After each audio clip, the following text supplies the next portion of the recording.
Party और Bhim army का काम आपको बता ही दिया है कि हमारा काम क्या है और हम किस मिशन के लिए निकले हुए हैं।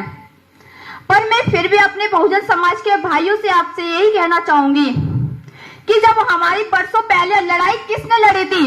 Doctor B R. अम्बेडकर जी ने। पर मैं पूछती हूँ कि मेरे इस बहुजन समाज ने डॉक्टर बी.आर. अम्बेडकर जी को क्या दिया? उन्होंने अपने 4-4 बच्चों की कुर्बानियां कर दी। उन्होंने अपना घर परिवार नहीं देखा, वो इस समाज के लिए निकल पड़े। वो पढ़े लिखे थे, अच्छी तरीके से उन्होंने डिग्रियां हासिल की। वो चाहते तो अपना परिवार वो देख सकते थे, अच्छी नौकरी पा सकते थे, विदेश में रह सकते थे, पर नहीं, उन्होंने अपना इस बहुजन समाज को देखा और इस बहुजन समाज के लिए संविधान लिखा। पर बदले में इस बहुजन समाज ने बाबा साहब को क्या दिया? क्या मैं पूछती हूँ कि हमारे बाबा साहब प्रधानमंत्री बनने लायक नहीं थे? बन सकते थे, पर ये बहुजन समाज तो हमारे बाबा साहब को पार्लियामेंट में भी नहीं भेज पाया। भेजने वाले कौन थे? हमारे मुस्लिम समाज के भाई। गर्व करती हूँ मैं अपने मुस्लिम समाज के भाइयों पर कि मेरे मुस्लिम समाज के भाइयों ने बाबा साहब को पार्लियामेंट में भेजा, तब जाके बाबा साहब ने कानून बनाया। पर उनकी जब अधूरी लड़ाई रह गई, फिर हमारे मान्य साहब काशीराम जी आए थे। हमारे मान्य साहब काशीराम जी ने भी हमारे समाज के लिए लड़ाई लड़ी थी। उन्होंने पद यात्रा की, उन्होंने साइकिल यात्रा की, अपना परिवार उन्होंने छोड़ दिया। पर मेरे इस बहुजन समाज ने मेरे मान्य साहब काशीराम जी को भी क्या दिया? कुछ नहीं दिया। क्या मेरे मान्य साहब काशीराम जी हमारे प्रधानमंत्री बनने लायक नहीं थे?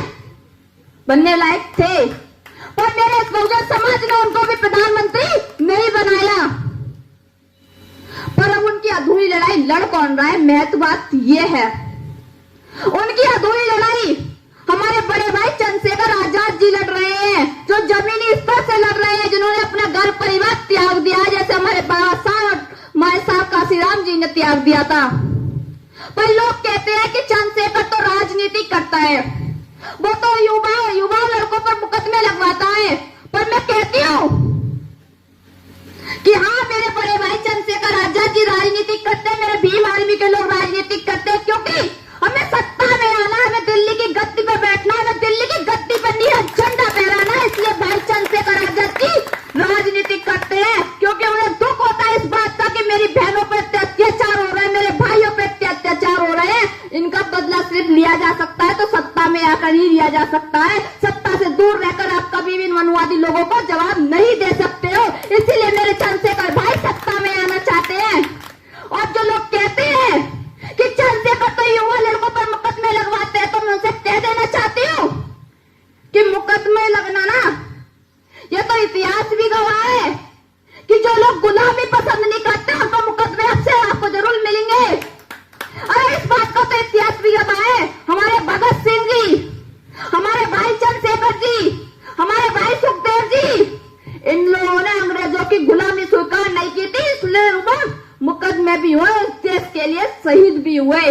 वही भीम आर्मी कर रही है, भाई चंद्रशेखर जी कर रहे हैं। वो इन मनुवादी लोगों की और इस मनुवादी सरकार की कभी भी गुलामी स्वीकार नहीं करेंगे। चाहे इस बहुजन समाज के लिए उन पे मुकदमे लग जाए, चाहे उनकी जान चली जाए, पर जब भी कभी इस बहुजन समाज पे कोई आंच भी आएगी, चंद्रशेखर भाई और भीम आर्मी के लोग आपको सबसे आगे नजर आएंगे। आजमा के देख लेना आप लोग। पर मैं तो बात ये है, क्या हम लोगों को चंद्रशेखर भाई का साथ नहीं देना चाहिए? जब वो व्यक्ति अपनी जान हथेली पर लेकर इस समाज के लिए निकल चुका है, क्या हम उस व्यक्ति का साथ नहीं दे सकते? अरे इतने तो समझदार आप भी हो, क्योंकि मेरे से बड़े हो, मेरे से अनुभवी लोग हो आप। इतना तो आपको दिख ही रहा है कि हमारे समाज में लड़ाई कौन लड़ रहा है हमारे लिए। जमीनी स्तर से लड़ाई कौन लड़ रहा है? बहन बेटियों की इज्जत पे यदि कोई बात आती है तो उसके लिए आवाज कौन उठाता है? भाई चंद्रशेखर आजाद जी है वो।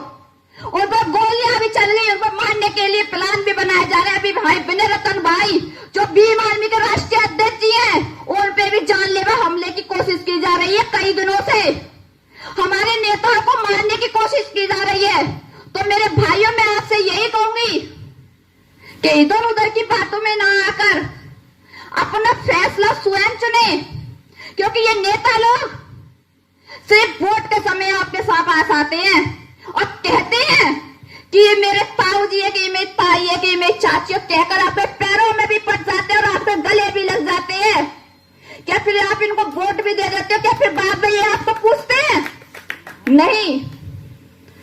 एक बार मैं यही निवेदन करूंगी कि आप भाई चंद्रशेखर आजाद जी पर अपना भरोसा जरूर बनाएं कि जो लोग हिंदू राष्ट्र की बात करते हैं और जो लोग संविधान को बदलने की बात करते हैं, मैं दावे के साथ कह सकती हूँ कि जब भाई चंद्रशेखर आजाद जी सत्ता में आएंगे, वो लोग इस देश से भागते हुए नजर आएंगे जो लोग हिंदू राष्ट्र की बात करते हैं। तो इसलिए ज्यादा बात मैं ना करते हुए बस यही कहूंगी कि एक बार आजाद समाज पार्टी और भाई चंद्रशेखर आजाद जी पर भरोसा आप जरूर दिखाएं। आप सभी को मेरा जय भीम। जय भीम।